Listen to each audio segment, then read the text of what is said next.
Hermanas y hermanos, buenas tardes. Para iniciar quiero narrar el siguiente cuento. Llegué a una plaza aislada y circular, en medio de la cual descubrí un edificio cuadrado, cuyo letrero decía Curso de Silencio. Este título excitó mi curiosidad y entré. Hallé a una cantidad de personas de ambos sexos sentadas y con ellos a un profesor. No vi ninguna palabra en el aire. Entonces busqué por todas partes algún indicio para ponerme al tanto de las materias que el profesor trataba en su aula. No encontré nada y pronto descubrí la razón.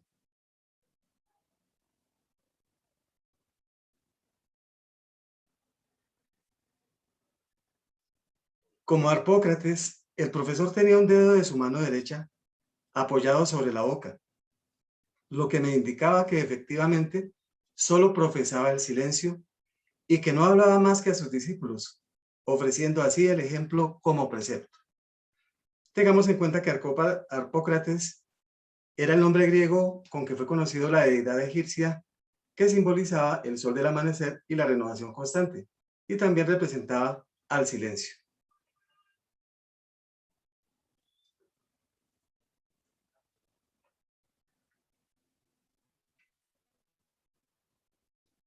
Tras haber reflexionado unos instantes sobre esa singularidad, estaba a punto de marcharme, ya que allí no podía leer nada, ni en los papeles, ni en el aire.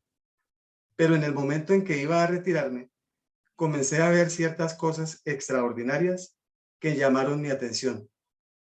Cuanto más las miraba, más se desarrollaban y se hacían vivas ante mis ojos, de manera que pronto vi la habitación llena de esos prodigios inauditos, hasta entonces para mí, y sobre los cuales la mirada de los asistentes estaba fija hasta tal punto que seguramente el sueño no tenía acceso a esa sublime escuela, como ocurre tan a menudo en los auditorios donde se habla.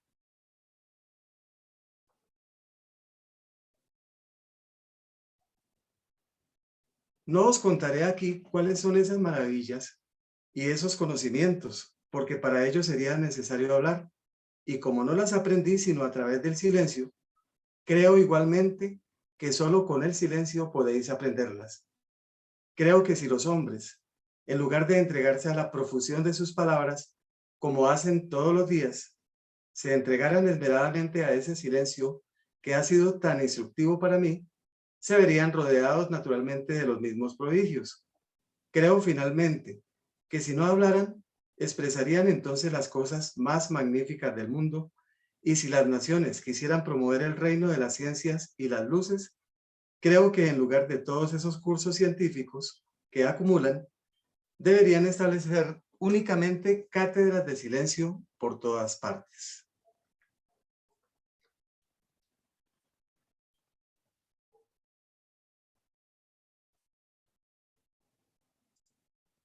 Existe en nuestra naturaleza íntima un ser de carácter invisible, un vigilante silencioso, que acompaña nuestro tránsito impasible frente a las experiencias del mundo físico, pero presto a colaborarnos si permitimos que se manifieste.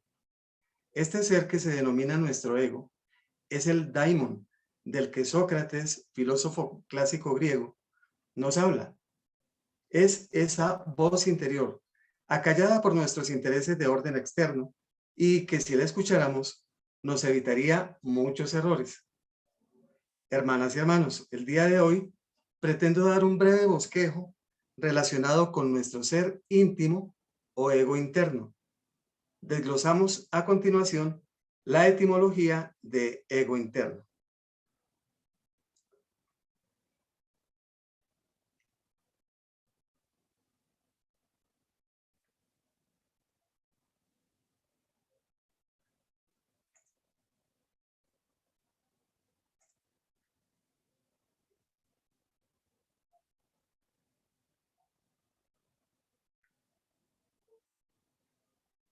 Etimológicamente, ego significa el yo. Desde el punto de vista de filosofía y de la psicología, se refiere a la conciencia de la persona humana, especialmente en cuanto es capaz de percibir la realidad. En el modelo estructural de Freud, quien fue conocidísimo por ser el padre del psicoanálisis, es la fuerza psíquica desarrollada de acuerdo al principio de realidad que media entre las regiones conscientes e inconscientes de la vida psíquica, llevando a cabo varias funciones, entre ellas la memoria, la sensación, la defensa psíquica y el análisis racional. En cuanto a la palabra interno, esta viene del latín internus y significa lo que está dentro de algo. En el glosario teosófico lo define como la individualidad permanente, el ego que se reencarna. Es el ego divino, impersonal, individual e imperecedero. En el diccionario Rosacruz se dice que el ego, como diamante en bruto, entra a la escuela de la experiencia de la materia y en cada vida se va puliendo en diferentes facetas. El ego interno es el arquetipo donde se hace la obra, que consiste en hacer consciente lo subconsciente.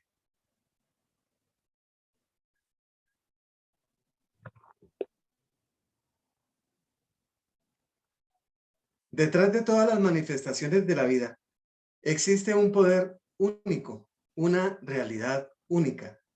Esta forma está más allá de todas las formas, de todos los modos, pero se expresa a través y mediante los modos y las formas que existen, visibles e invisibles. Nosotros podemos abrirnos a este poder creador yendo más allá de nosotros mismos, yendo más allá de nuestras personas. Esto se realiza abriéndonos al silencio. El silencio nos conecta con esta fuerza creadora y entonces nos convertimos en canales directos, en expresiones directas de esta acción creativa constante.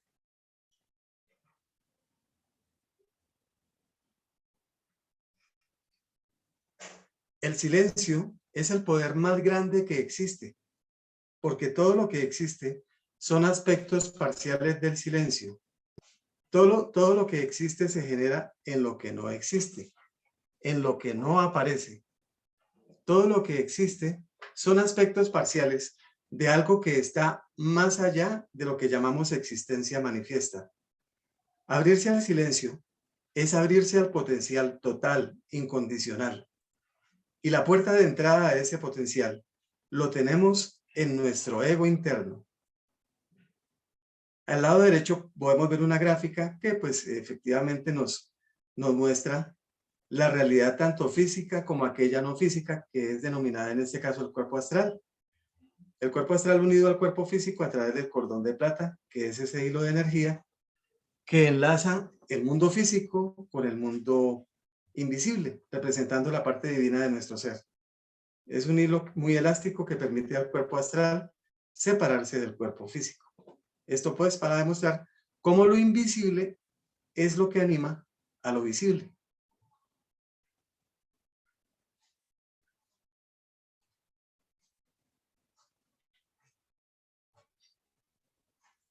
Toda la información de nuestras experiencias pasadas, aprendizajes de otras vidas y en otras culturas, en otros cuerpos y con otros lenguajes.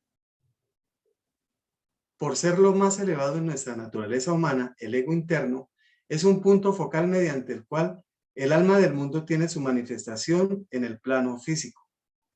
Su altar lo encontramos en la contraparte del corazón físico, en el cardiferus o corazón etérico, del cual más adelante habrá una pequeña explicación. Allí se encuentra el Sancta Sanctorum, desde donde sus efluvios invaden la naturaleza humana, dándole plenitud a su poseedor o sirviendo al dar armonía a otros seres cuando la voluntad se dirige a este fin. El Sancta Sanctorum fue el recinto más sagrado tanto del tabernáculo como del templo de Jerusalén, dos construcciones hebreas del antiguo Israel. Sancta Sanctorum significa en latín santo de los santos y hace referencia a un lugar que es sumamente santo, es decir, un espacio santísimo. En el gráfico vemos representado a este Sancta Sanctorum acá en este punto que es de color dorado y que aparece en cada una de las etapas del ser humano, tanto al nacer, lo sigue acompañando porque pues forma parte de su corazón físico, aquí lo va llevando hasta el momento de llegar la ancianidad, llega el momento de la muerte, el momento de la desencarnación. Aquí aparece efectivamente ese aspecto divino para volver a encarnar y volver a continuar nuevamente una nueva encarnación y seguir creciendo en la evolución.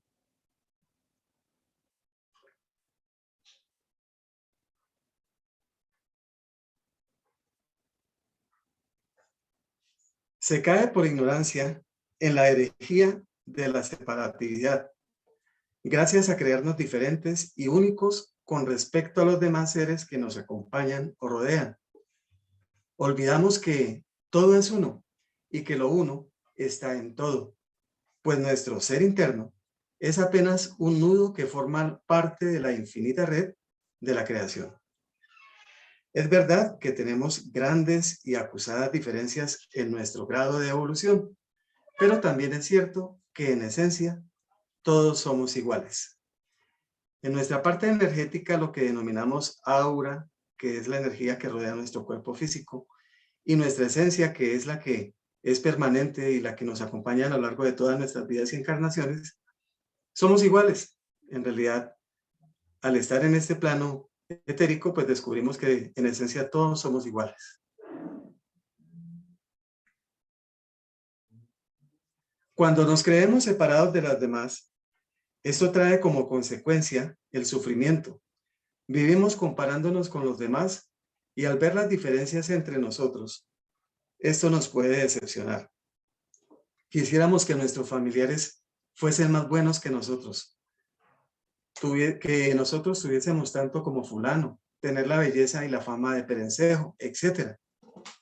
Se tiene la tendencia de buscar fuera de sí mismo las causas de los problemas y resulta que en nuestro interior está la solución a las dificultades de la vida.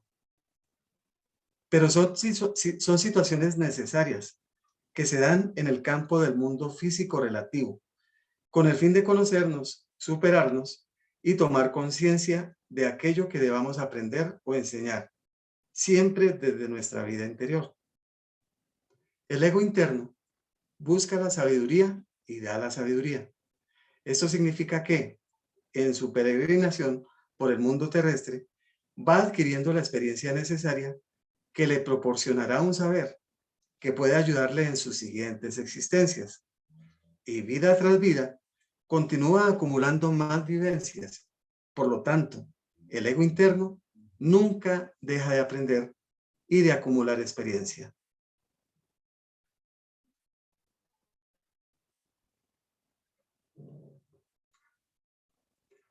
Citando al célebre escritor y ocultista William Walker Atkinson, quien fue abogado, comerciante, editor, escritor, ocultista y pionero estadounidense del movimiento de nuevo pensamiento, en sus reflexiones acerca de ese ser íntimo que nos acompaña sin nosotros darnos cuenta, él nos enseña de su experiencia propia que, cuando reconocemos la existencia de nuestro ser interno y a él acudimos en auxilio, nuevas fuerzas nos asisten. Atkinson nos muestra que hay momentos de nuestra vida en donde procedemos bajo el impulso de nuestra voluntad, buscando determinados resultados. Pero no siempre lo que buscamos es lo que nos conviene. Nuestro ego interno trae ya una experiencia y un saber que trasciende nuestra limitada visión mortal de los hechos. Por ello, nos recomienda buscar su asesoría y orientación, pues gracias al ser interno, nuestros pasos serán más seguros.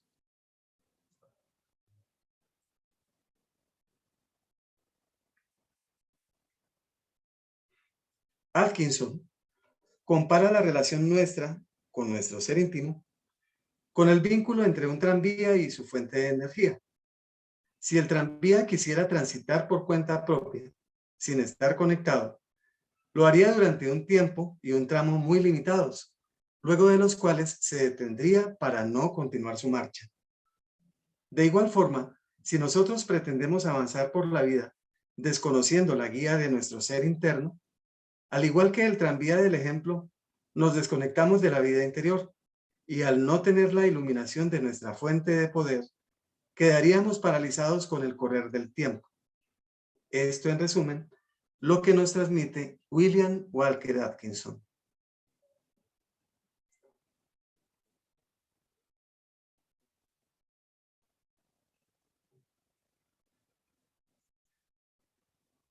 Todo lo que somos, lo que nos rodea, lo que atraemos, no es más que el producto de nuestro diálogo interno, de nuestro verbo expresado en imágenes y en el sentir. Como dice el sabio cabalista, todo es vida interna.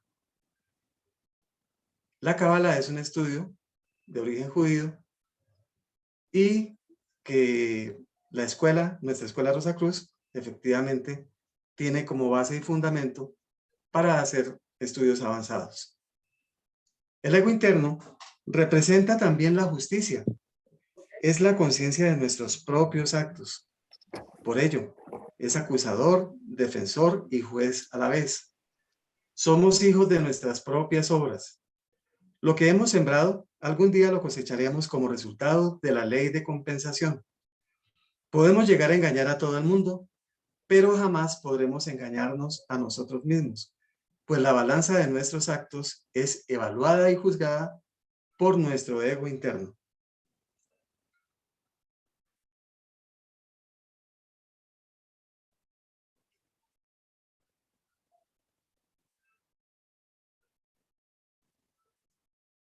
Se denomina también con la terminología de alma superior o nous, a nuestro ego interno. Nous es una palabra originada en el griego antiguo que significa mente. Es la conciencia que no muere.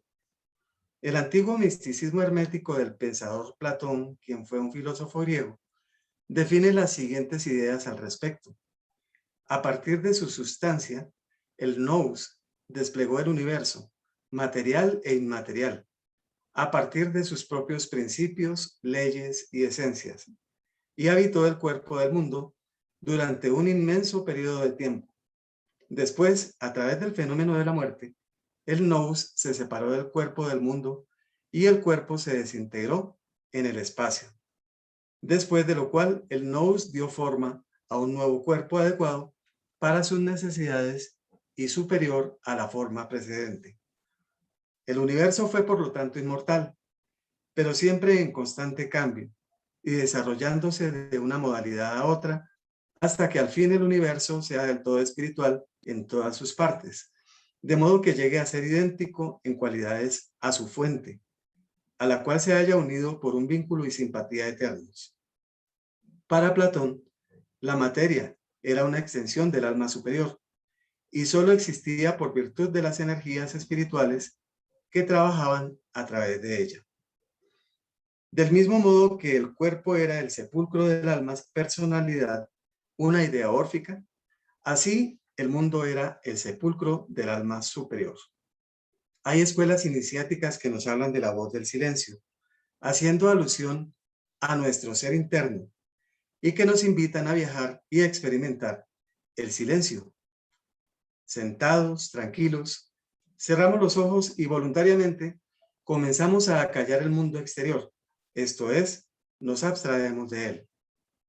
Poco a poco dejamos de estar conscientes del lugar donde estamos y hasta de nuestro propio cuerpo. Así, nos vamos adentrando en el silencio, como quien se va adentrando en un mar calmo, tibio, transparente. El mundo exterior quedó lejos. Estamos ahora solos con nosotros mismos.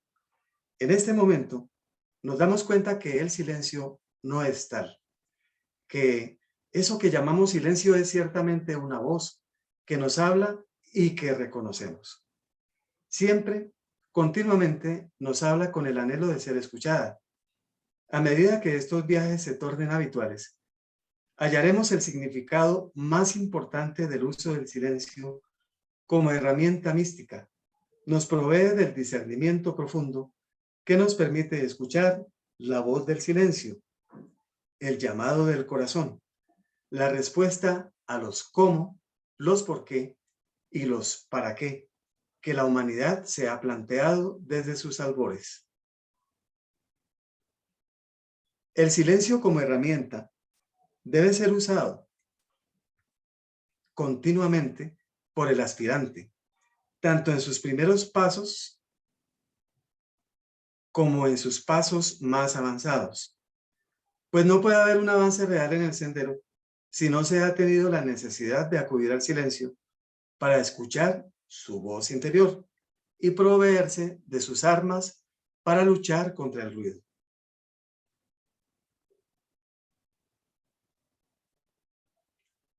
¿Cuántas veces nos refugiamos en el ruido para huir del silencio? ¿Cuántas veces la radio, la televisión, las redes sociales, la música estridente o el abrir las ventanas al bullicio callejero nos sirvieron como escudo para no escuchar una voz que continuamente nos recordaba nuestro extravío en un bosque de errores? Ocurrió que un día, en lugar de hacerle resistencia, nos entonamos con ella y ese fue el día que dimos nuestro primer paso hacia el sendero.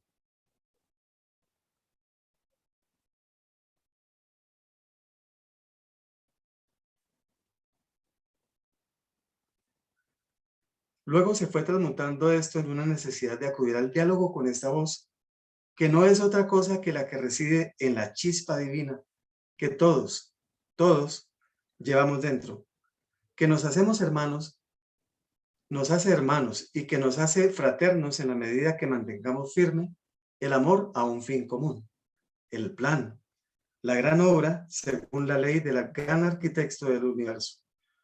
Ahora bien, el silencio es la cuna del verbo, ese verbo que, puesto en vibración por el gran arquitecto, dio origen a los universos y a los mundos. Nosotros, como símbolo microcósmico de la obra del Creador, debemos instruirnos debidamente para que el uso de nuestra palabra, nuestra voz, como símbolo del verbo creador, sea justa y perfecta. El universo es considerado como el macrocosmos y el ser humano es un resumen del universo en miniatura, pues en él se condensan todos los poderes circulantes del universo. Por esto, al hombre se le llama el microcosmos. Encontramos en el Génesis de la Biblia: Dios creó al hombre a su imagen y semejanza, dando a entender que en el ser humano reside la vida divina en miniatura.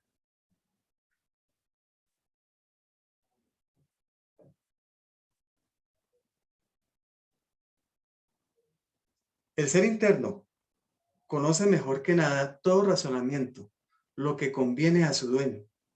En todos los casos, la comunión se hace con la mente universal, o sea, con el todo. Esto significa que el primer aspecto al que se debe aspirar es al de la búsqueda de la armonía con la mente universal. Si somos capaces de lograr esto, todas las demás cosas nos serán añadidas. Es un aspecto básico la armonización con el Dios de nuestra comprensión y con nuestro ser interno. La armonía es el primer requisito de todo estudiante Rosacruz que busca su vida interior.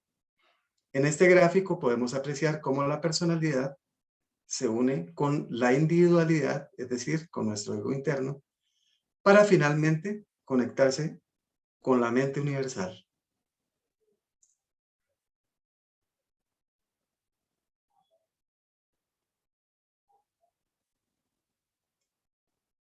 No podemos olvidar el papel preponderante que en nuestras vidas tiene la salud cabal y el armónico funcionamiento de las facultades internas, en concordancia con el de las externas, es uno de los mayores beneficios que el ser humano puede gozar. Cuando el cuerpo está sano, la mente está alerta y se aguza y da eficacia productiva a los poderes creadores de la mente divina que por su medio actúan. Con un vehículo adecuado, nuestro ser interno tendrá cómo expresarse mejor a través de él. Solo en cuerpo saludable normal, el alma del hombre puede funcionar y existir armoniosamente. No hay duda acerca del principio fundamental involucrado: volver a la naturaleza, tomar el sol, disfrutar de la vegetación que la naturaleza nos ofrece y todas las cosas que brindan los elementos necesarios para el cuerpo, respirar todo el aire fresco que contiene la fuerza de vida expandir nuestra conciencia y dar mayor libertad a nuestra parte divina para que se exprese. Así seremos saludables, maravillosos en privilegios y en bendiciones heredadas. Será lo que Dios y la naturaleza pretenden que sea el hombre, la viva imagen del gran poder cósmico, con todas las fuerzas creativas sustentando la capacidad para alcanzar y lograr.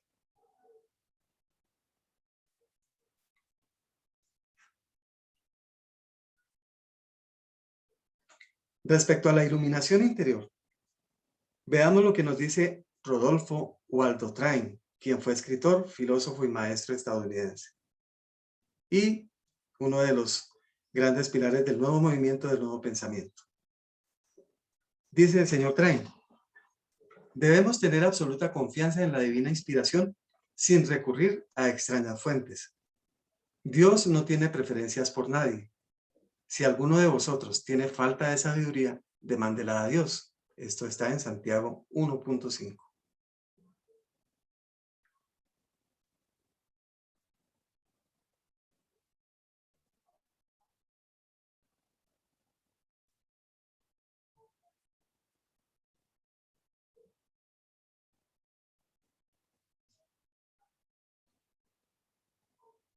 Reconozcamos con Browning, quien fue poeta y dramaturgo inglés, la verdad está dentro de nosotros mismos y no dimana de cosas exteriores cualesquiera que sean.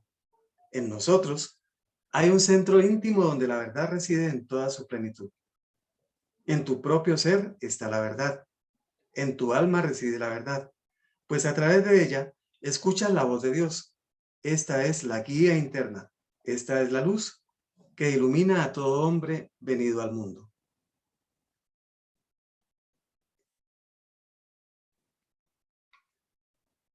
Estando Eliseo, quien fue profeta hebreo, israelita, en el monte, oyó después de varias conmociones la voz del silencio, la voz de su propia alma, por medio de la cual le hablaba el infinito Dios.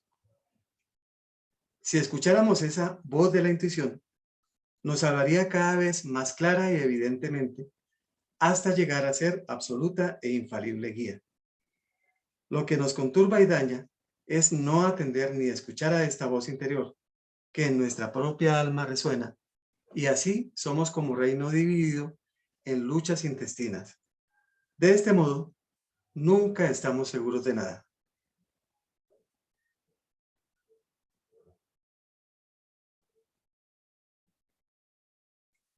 Tengo un amigo tan cuidadosamente atento a esta voz interior y tan solícito en obrar de riguroso acuerdo con ella como guía absoluta, que siempre hace lo que debe a su debido tiempo y a su debido modo, siempre sabe lo que hace y jamás está en la situación de un reino en lucha consigo mismo.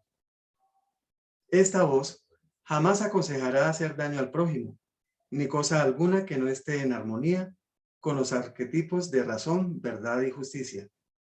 Y si alguna vez os acomete un arrebato de esta especie, sabed que no es la voz de la intuición, sino algo característico de vuestro yo inferior que se ha revelado repentinamente.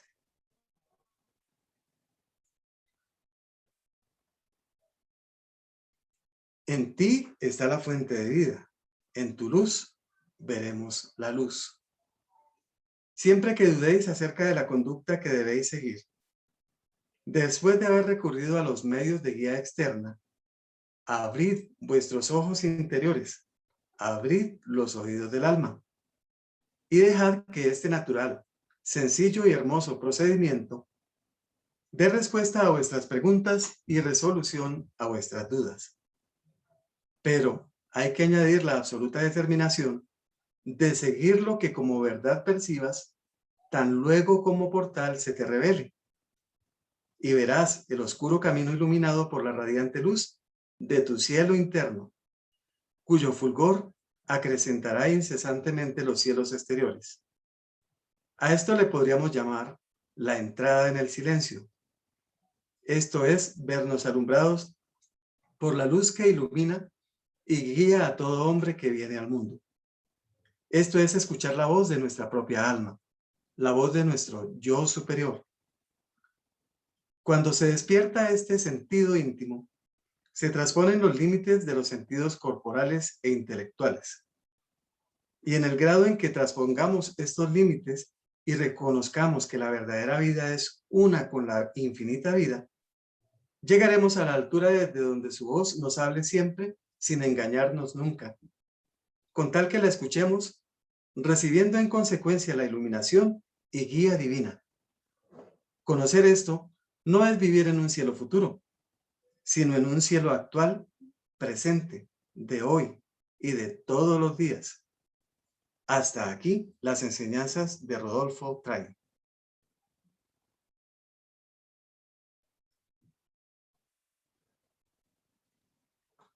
Escuchamos muchas veces, en especial a las madres, que dicen: el corazón me avisa que esto va a pasar. Es el ego interno que se manifiesta dando a conocer algún acontecimiento anticipadamente. A este respecto, nuestro maestro y fundador de la Escuela Rosacruz en Colombia, Israel Rojas Romero, nos dice que cuando se quiera intuir acerca de algún suceso o persona, coloquemos nuestro afecto e imaginación en el corazón, viajando hasta él desde nuestra cabeza, y allí, en meditación, podemos obtener el conocimiento directo del asunto en cuestión. Por eso, los Rosacruces enseñan a meditar en el corazón, no en el corazón en sí mismo como órgano físico, sino en el arquetipo energético, vital o etérico, llamado cardiferus, que es la contraparte sutil del corazón, que es como un molde de energía, como un mar de luz, el cual se halla inmerso el corazón, de donde se deriva toda la posibilidad de divinización del ser humano.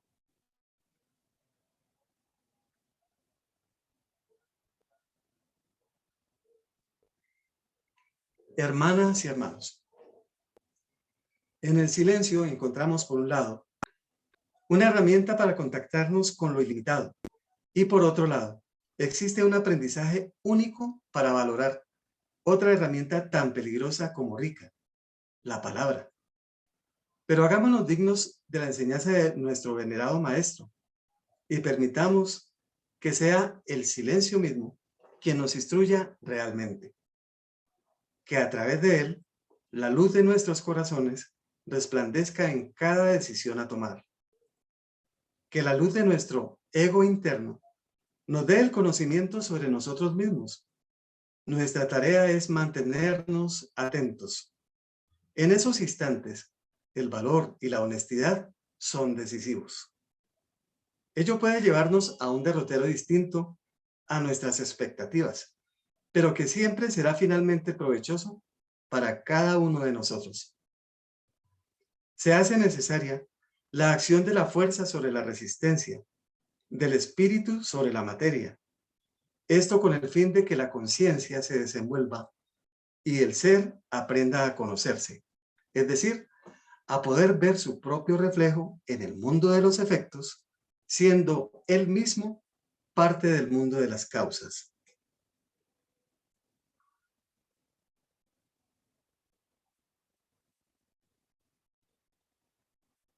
Es por todo ello que autoperfeccionarse es una necesidad, al igual que una ley.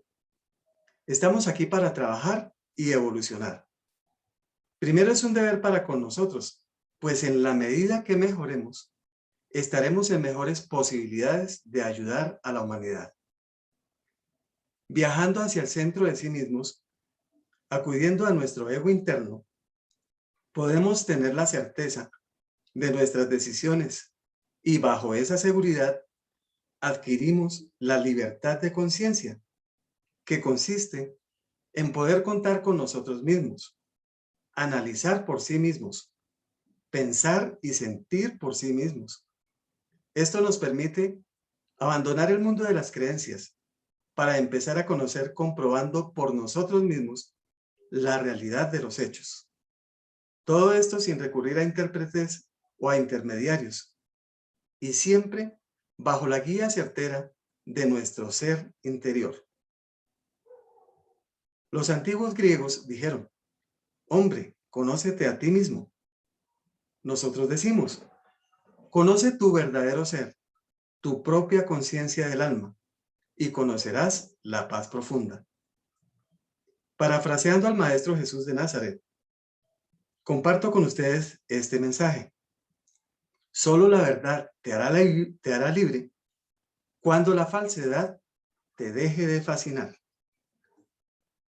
Para finalizar, comparto con ustedes un poema de nuestro maestro Israel Rojas Romero, titulado El ego y el alma.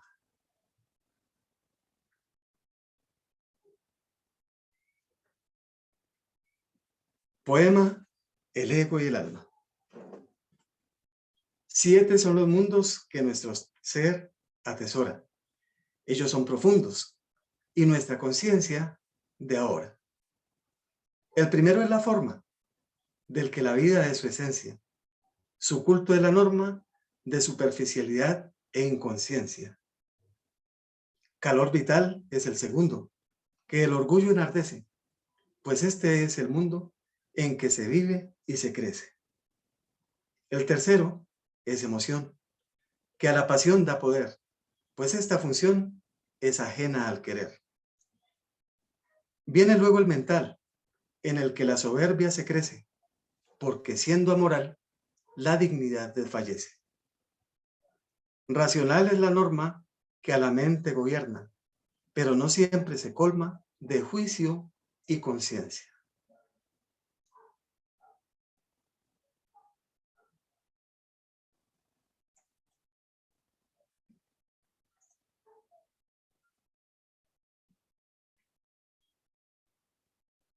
Intuición, conciencia y senciencia son noble función del alma y su esencia. Intuición es el sentido que en el alma es belleza, pues allí está lo divino en sublime proeza.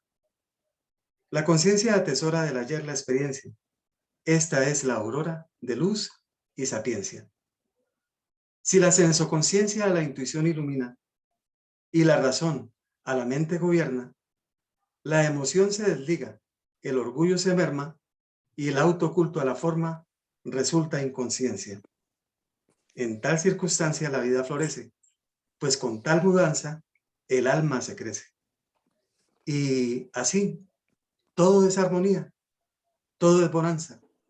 Así, el ego es melodía de luz y esperanza. El ego se incuba en el alma es de Dios su presencia. Quien esto sabe, se llena de calma y elabora en el alma la ascenso conciencia. Del ego, el alma es su esencia. Del alma, su esencia es divina. El ego y el alma, en divino consorcio, son gloria y son vida. Este es el matrimonio de paz y de calma, que llena nuestra alma de luz y ambrosía. Ragosini. Mil gracias, hermanas y hermanos.